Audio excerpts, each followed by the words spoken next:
a esta hora. Omar, te damos la bienvenida. Tenemos la información aquí de 6 de cada 10 hogares ya eran vulnerables antes de la pandemia. Entonces, ¿frente a qué estamos hoy y frente a qué estaremos en las próximas semanas? Omar, bienvenido. Mónica, ¿qué tal? Muy buenas tardes. Y sí, este es un informe sumamente interesante que publicó el día de ayer el Programa de las Naciones Unidas para el Desarrollo, el PNUD, y es un estudio que se hace a detalle en el Perú a nivel nacional y por regiones. Y la data que nos presenta es sumamente preocupante, como lo mencionas, porque estamos hablando de data que se recoge pre-COVID-19, pre-estado de emergencia. Y lo que te dice, como bien señalas, es que el 65% de los hogares en el Perú, 65% de esos 9 millones de hogares, están en una situación de vulnerabilidad. Entendiendo la vulnerabilidad en diferentes ángulos, y esto hay que explicarlo un poco, porque a veces nos referimos exclusivamente al ángulo monetario, que tiene que ver básicamente con la pobreza monetaria, con el tema de los ingresos, nuestra capacidad de gasto. Pero la pobreza puede ser medida y visualizada en otros ángulos, y ahí también el PNUD hace un detalle interesante.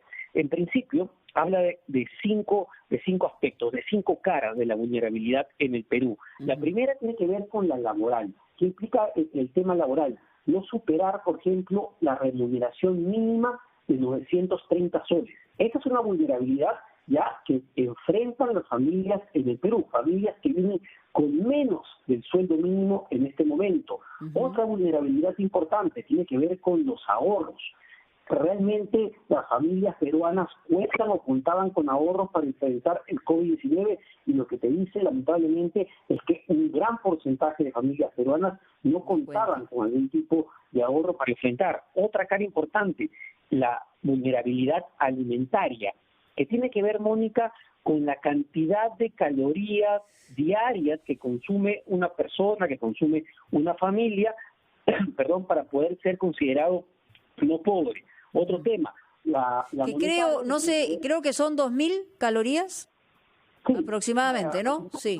Sí, poco más de 2.000 calorías al día. La otra tiene que ver sí con la pobreza, que es la vulnerabilidad monetaria, donde sabemos que más o menos un quinto de la población está en esta situación. Y no menos importante, Mónica, la vulnerabilidad hídrica, que en esta coyuntura es clave. Es decir, ¿cuántas familias, cuántos hogares en el Perú no están conectados a la red de agua potable, sino que necesitan consumir el agua a través de un camión cisterna? Y todavía es un problema vigente, latente, sobre todo, y esto es increíble, bueno, en zonas urbanas, donde uno pensaría que la conectividad debería ser mayor. Entonces, analizando estos 5 planos de la vulnerabilidad, lo que te demuestra, o lo que te dice este informe del Perú, es que 5.8 millones de esas 9 millones de hogares que hay en el país, 5.8 millones presentan una o más de estas vulnerabilidades. La gran pregunta es, ¿qué va a pasar evidentemente después de que este gran terremoto que ha generado el estado de emergencia culmine? Porque evidentemente las familias que han estado en situación de vulnerabilidad se van a agravar. Ya se han lanzado algunos estimados, Mónica. Y algunos que rozaban van a pasar al estado de vulnerabilidad, obviamente, ¿no?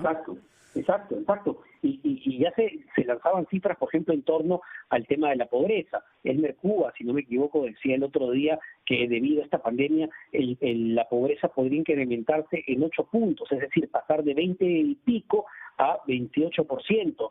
Y lo que uno se pone a pensar es, ok, a partir de esa realidad que se nos viene y que vamos a tener que hacer control de daños y medir una vez que culmine esto, y esperemos que culmine lo antes posible, ¿qué va a tener que hacer el gobierno? Hoy el presidente del Consejo de Ministros, en su exposición en el Parlamento, entre tantas cosas que dijo, mencionó que para la etapa de reactivación de la economía, que es distinta a la etapa de contención de la emergencia, para la reactivación, para hacer la reconstrucción de lo que se nos viene, se van a destinar 120.000 millones de soles.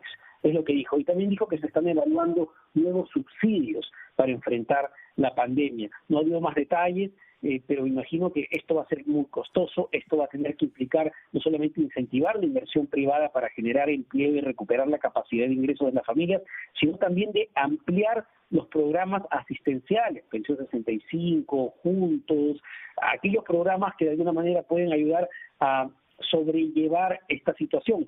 Este es un informe del Perú, como te digo, Mónica, que además trae otro dato interesante cuando hace el análisis por regiones, para ir concluyendo, y te dice cuáles son las regiones más vulnerables. Puno, Cajamarca, Loreto, Huánuco, Piura y en sexto lugar, Lima, porque Lima, al ser la zona donde se concentra la mayor cantidad de la población, todavía hay millones de hogares en la capital que están en una situación sumamente complicada. El hacinamiento, por ejemplo, también no es una vulnerabilidad, pero es un problema. 2.5 millones de hogares viven hacinadas. Entonces ahí hablamos qué distanciamiento social podemos cumplir de esa manera.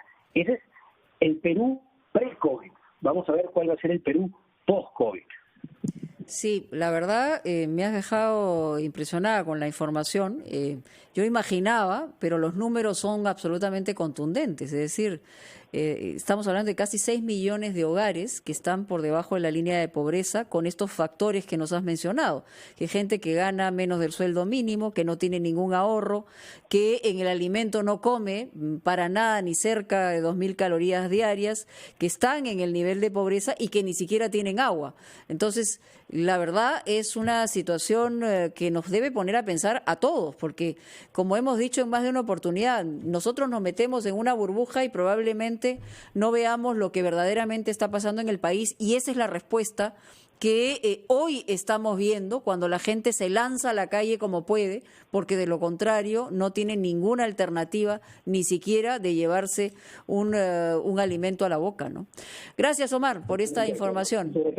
Muy importante y en realidad muy preocupante, dicho sea de paso. Vamos a una pausa, ya regresamos.